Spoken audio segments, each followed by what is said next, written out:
Hey guys, welcome to Launch and Scale podcast or YouTube channel, wherever you are watching / listening to this. Be sure to subscribe as we are in 2020 releasing brand new content every single week.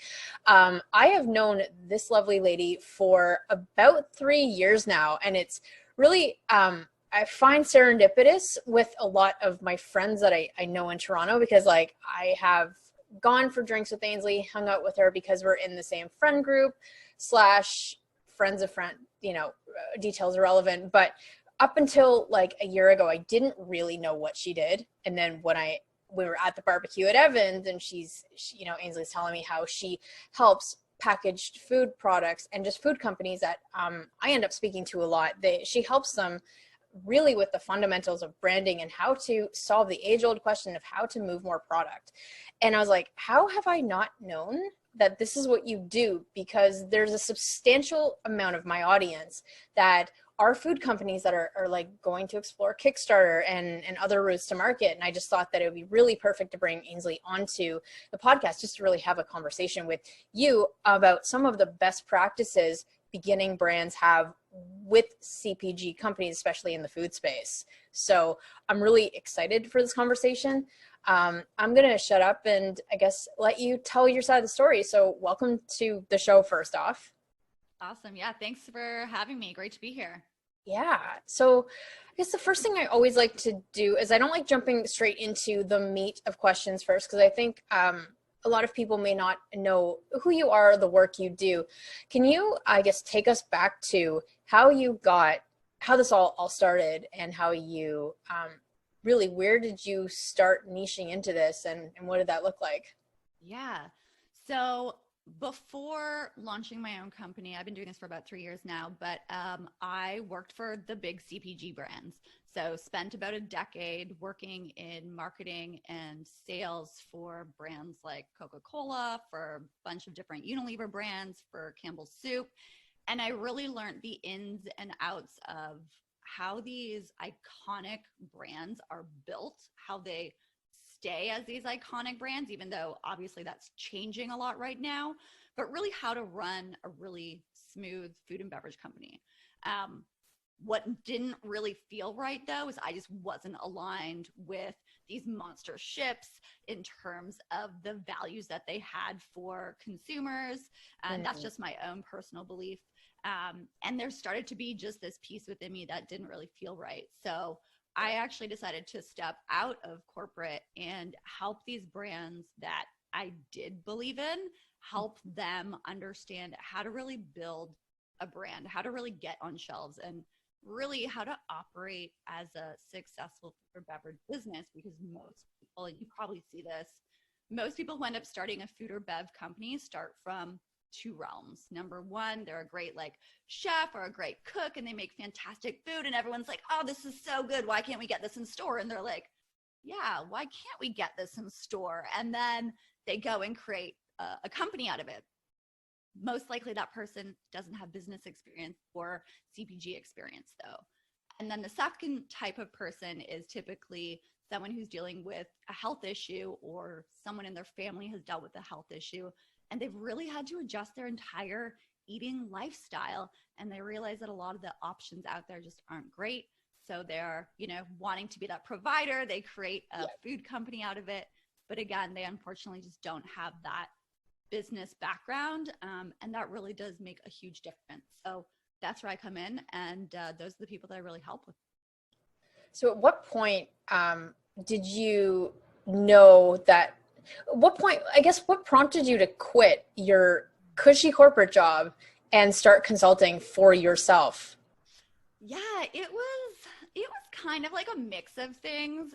I just started to see how long it took to do anything. It was like the food industry changes so quickly, and there's all these different things happening. There's different food trends going on. And when it takes you 4 years to launch a product that's on trend right now, it's like the ship is just sailed. So I actually started a coffee company in the evenings and weekends while I was working full time, just to, I don't know, have things move a lot faster. And so I launched this direct to consumer coffee company, and loved that aspect of it, the creating of it, the impact that you can make with something small and not having literally hundreds of people with like decision making. Yeah. And I was just like, yeah, this is where speed. the future. Like, yeah. Yeah. Man, yeah, that's one thing that kind of kills me about corporate is like, I'm so like you, very, very, you make a decision, you act on it immediately. Mm-hmm. But with corporate, you have to go through the hierarchy and the bureaucracy and the executives and the budgets and the this and the that. And it's like, it's crazy how big brands are able to stay on top of trends now, which is really a massive advantage that smaller food and beverage companies have. Absolutely. Right? And that's why like a lot of these big companies now, their strategy is to almost just acquire up and coming food and bev brands because they can't launch anything like that quickly at all. And they recognize that. So they, watch someone else go and launch something successful and then bring them under their umbrella. And hopefully that brand can stay true to who they are once they're in that big umbrella. Makes sense. I'm curious why, of all the food and beverage companies you could have picked to launch on the side, why did you choose coffee? Ooh. So I'm a black coffee drinker. That's what I'm drinking right now. Amazing. Yes. I'm a black coffee drinker, and I realized that people who drink black coffee are really happy to like find other tribers, if you will, that also drink their coffee black. They kind of fit into this really specific niche and they can instantly connect. Right. And so my company was all around building coffee to people who only drink their coffee black. And we would like, I don't know, be a little sassy towards people who, or not people, but like consumers who would put cream or sugar in their coffee. Like we had this really edgy brand around why ruin a good cup of coffee. So I created it because I really saw this niche in the market of black coffee drinkers that no one was really talking specifically to. And I thought it was a great opportunity to tap into a tribe that was already there.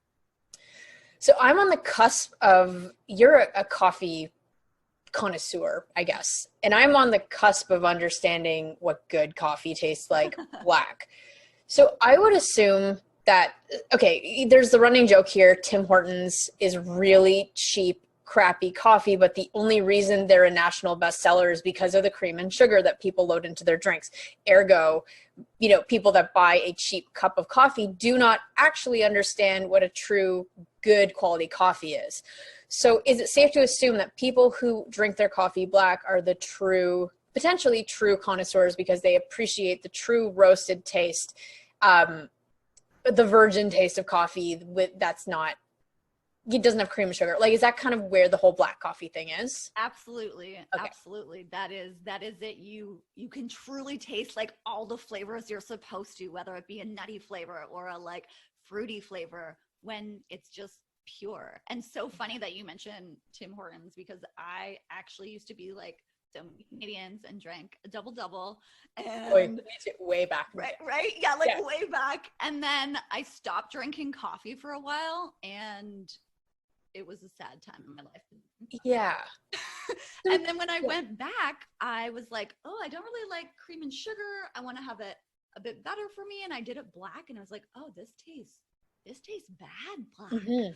And then it totally veered me off. Awful. Yeah.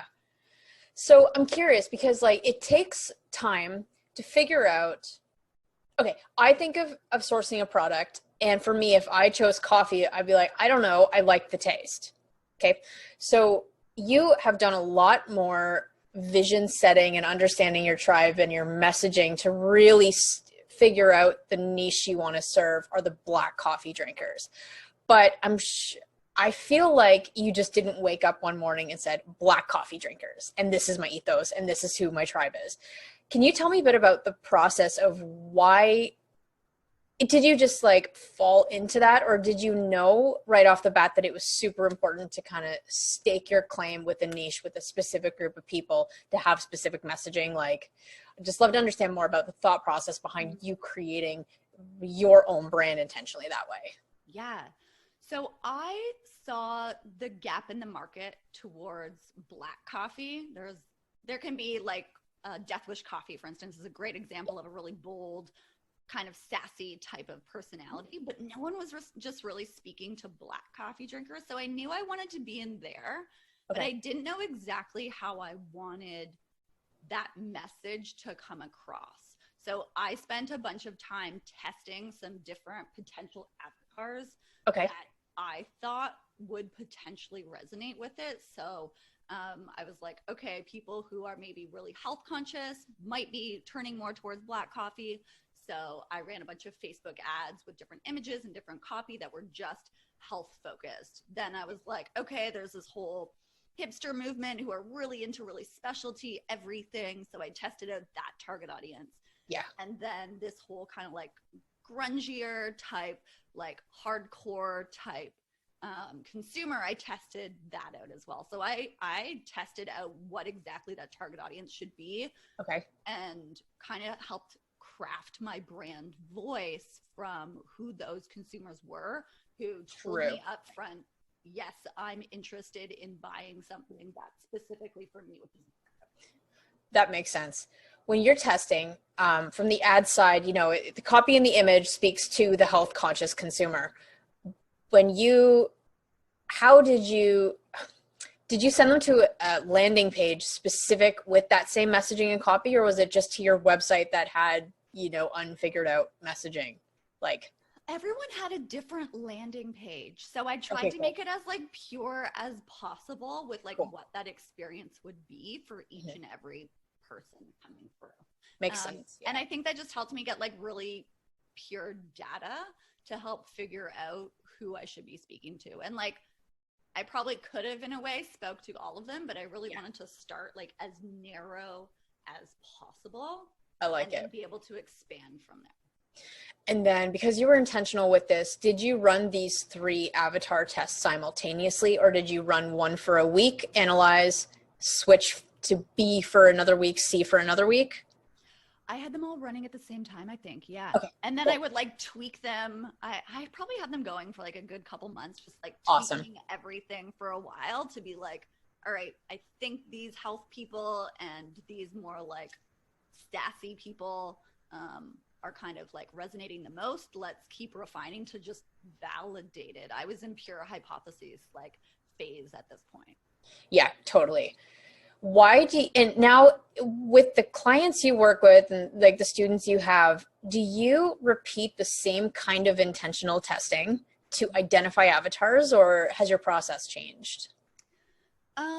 It depends on where the consumer or where the customer is right now with things. So like if a client is just getting ready to launch, then I tell them to do that. Like, okay, test everything, assume you know nothing, and let the market tell you what it is.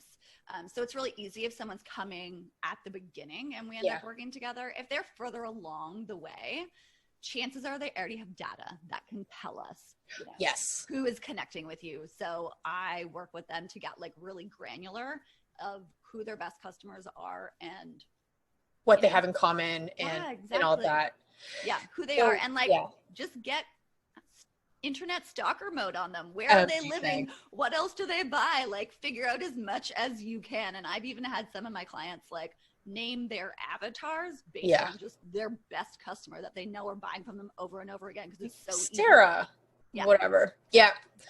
So one thing, what you're getting into with intentional testing and ignoring your assumptions and just letting the data and the market really tell you who is resonating with your product. This is not something a lot of first-time business owners think to do because they fall under the bias that, well, for example, I'm a coffee drinker. I will definitely know my demographic. So my coffee drinker must be someone who really just enjoys the taste of coffee and is a health nut.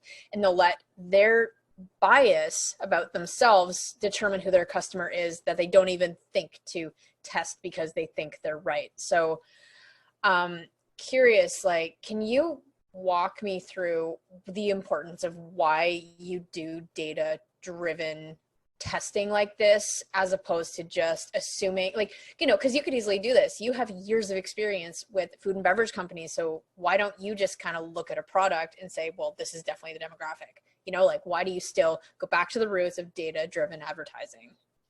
Yeah, for me, it's like, I don't know, I'm a data type of geek that way, where it's that can't lie. Like, you don't, if you just talk with one person, that's personal opinion.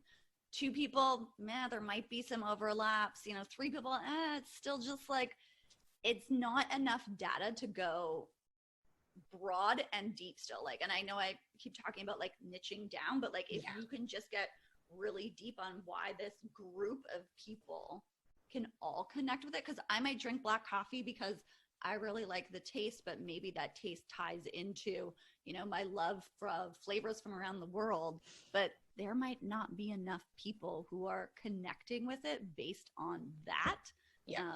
Then that I think. So if I go hard on that messaging and there's like a handful of us, it doesn't make sense. It's so not I a just business. feel like it, it helps take the risk out of things when you can have the market validate your ideas. And I know we all like think that we know best about our product and everything, but if you believe in that so strongly, then just like hear what other people's opinions are about it as well, right? Makes sense. Yeah.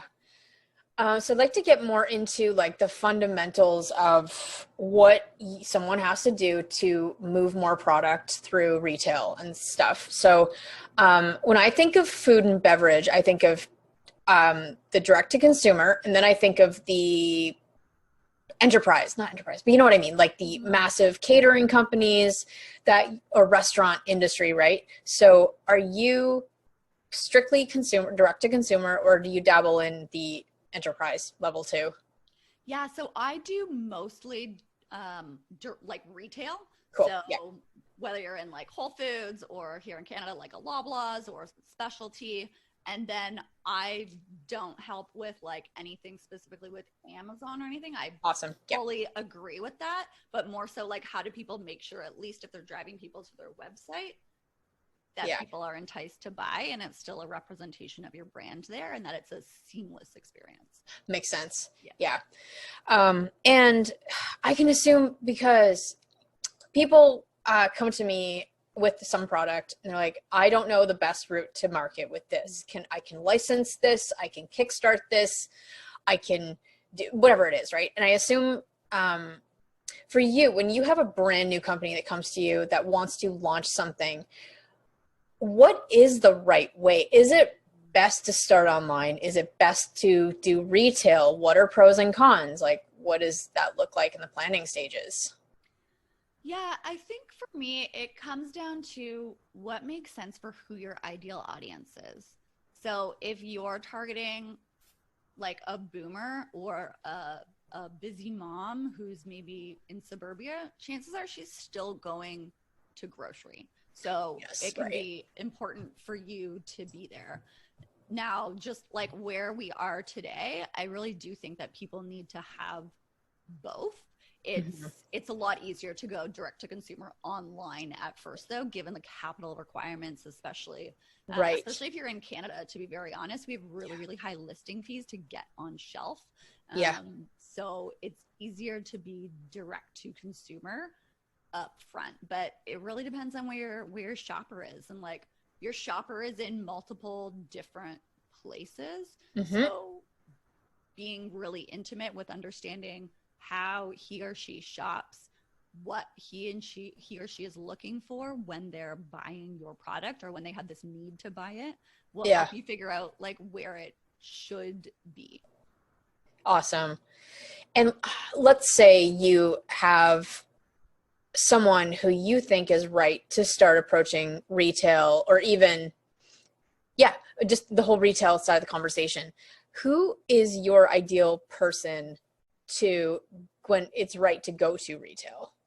Yeah, so if you're wanting to go to retail, you've got to have your ducks like in a row. You've got to be really clear on your pricing. Like, number one, you have to figure that stuff out. If you still don't know like what all of your margins are and things like that, don't even try to go to retail, because there's so many middleman fees that you're going to end up being on shelf and losing money with every product. And I've seen that a number of times, where people get this great listing and they're losing money. And then you have this really bad feeling with your business, obviously. How this works. for nothing. Yeah. So yeah, you need to have all of your pricing figured out. You got to have a package that looks fantastic. You really need to be fully thought out if you're going to go to retail, because retailers see so many products that you need to have a unique reason to stand out, and they need to believe in you as a founder, because if they don't have the confidence that you're going to be able to deliver on time, that you're going to be able to do buybacks, that you're going to be able to like operate like these big CPG companies are, they're going to give that shelf space to someone else who can. So if you're not, if you're still in the like, let me figure everything out phase, you're probably not ready for retail yet. Yeah. And then about the, you brought up a good point with how going online is easier from a capital standpoint, meaning retail, you obviously need a bit more capital to go to retail. So can you walk me through, like, how do I know what kind of volume that I need to be able to go to retail? What's like capital side? Yeah, from a volume in terms of product. Yeah. Yeah. So, I mean, you're going to want to make sure that you've got like at least 3 months of inventory that you can like really quickly, easily go through if necessary. When you are going into retail up front, and you need to make sure that you have a plan to like get it off of shelf as well, because number one, a lot of retailers will want you to do like a free fill on shelf first. So the first order that they place, you're paying for it to get it there.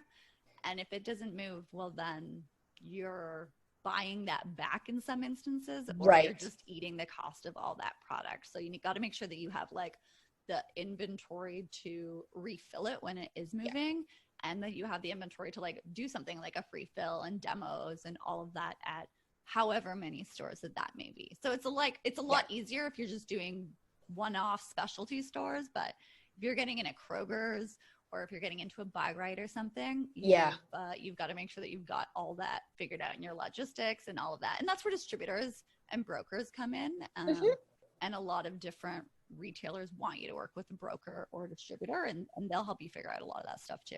Yeah, that's cool.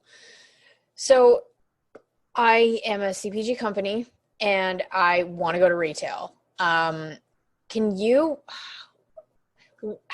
does one start to sell to get listed on shelves? And even for existing placements, how do you get reorders? Like,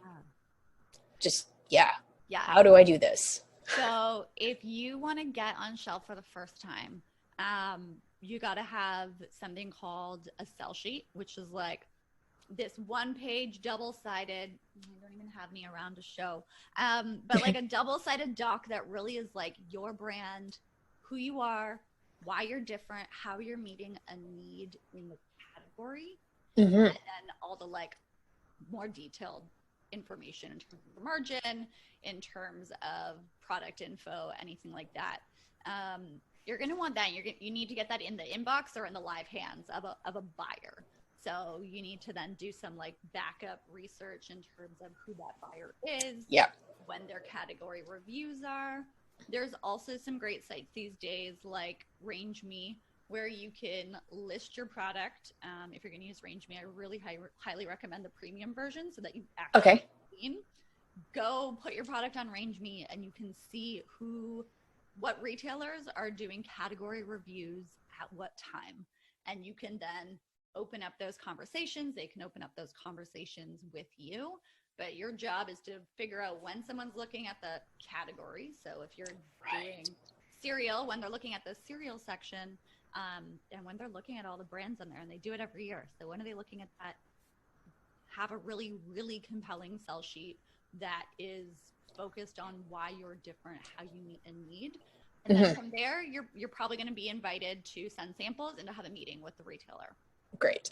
So that is like where they're going to be able to get into more information about why you created this. More so, my biggest piece here is like, your product is the last piece to really come to the forefront here. Like, do not spend your time talking about how delicious your product is and how you make it and this feature and that feature. They want to know the business details.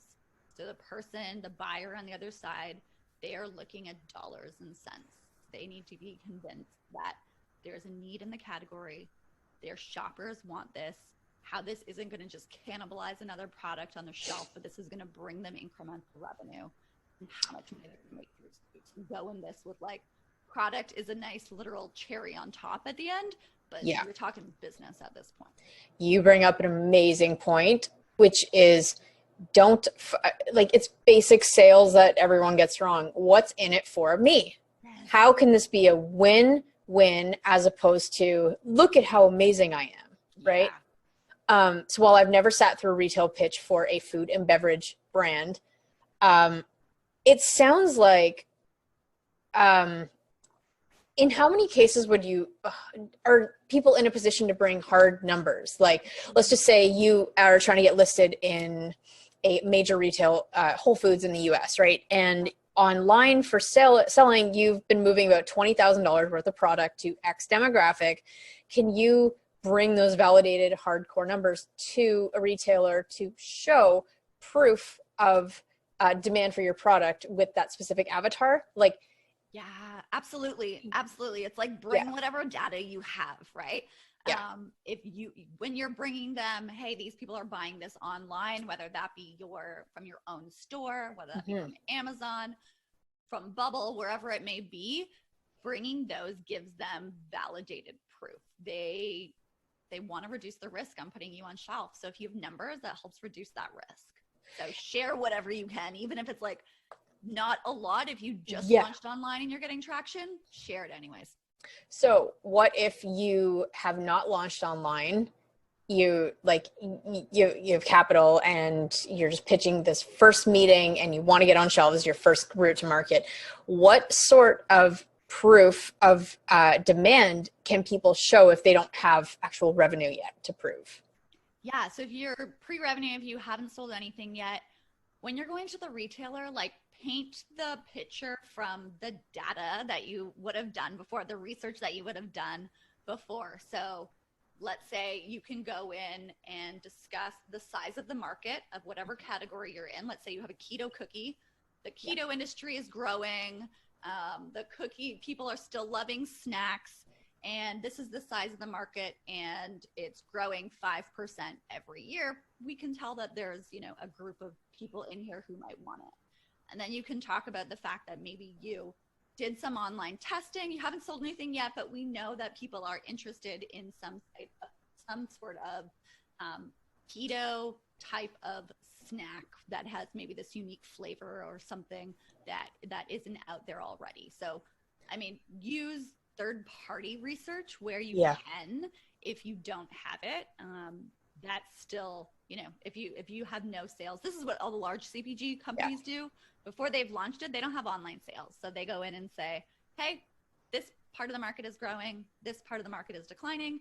Here's this wonderful gap that we're going to fill with this. Here's what you're currently selling. You don't have any almond keto cookies, and there's been an upward trend because almond, blah, blah, blah. Yeah, exactly. I can see that. Find a way to paint the story for the gap that you solve, whether it be with your data or not. I would hope that you have some data to say that there's a need for it before you're launching. Yeah, otherwise you're most likely not prepared. Yeah. So, yeah. I have two final questions. The first one is, what is your best piece of advice, or one of your best pieces of advice you can give for brands that are starting out in food and beverage when it comes to retailers? That's my first question. Yeah, when it comes to working with retailers, for food and bev businesses, I would say don't lead with your product. I just see this too often, that you're talking about what your product tastes like, and no one's going to know what it tastes like if you don't first sell them with creating a really powerful brand and creating a really powerful need and being able to connect. So I think when you think of it like that, as delicious as it is, you need to do all these other things up front before anyone's ever going to taste it. Makes sense. Kind of answered my second question. So I'm going to say, is there anything I should have asked you that I haven't? Oh, I don't know.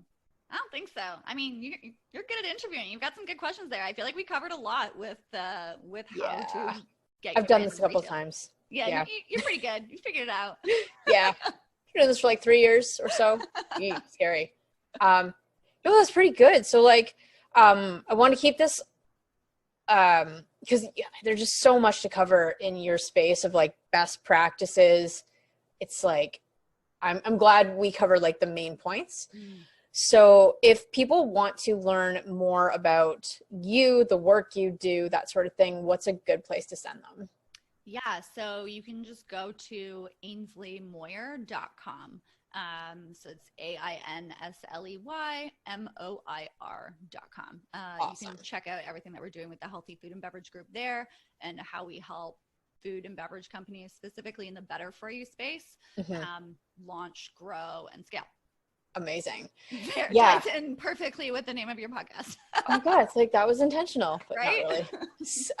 Great. Well, guys, the links mentioned in this show are going to be below in the resource section, either the show notes on the website or YouTube. So anyway, be sure to subscribe and go check out Ainsley's site. She does awesome work. So that was so weird. But anyway, you get it. So thank you for coming on the show. This is great. And I'm so happy to hear you're back in Toronto for a little bit. So we'll connect with you offline. So yeah, we'll have to grab a coffee, black coffee. Yes, black coffee. And you could teach me something so that I may one day become a connoisseur. So, all right, good job. Amazing. Cool. I'll see you later. Bye. Take care. Bye.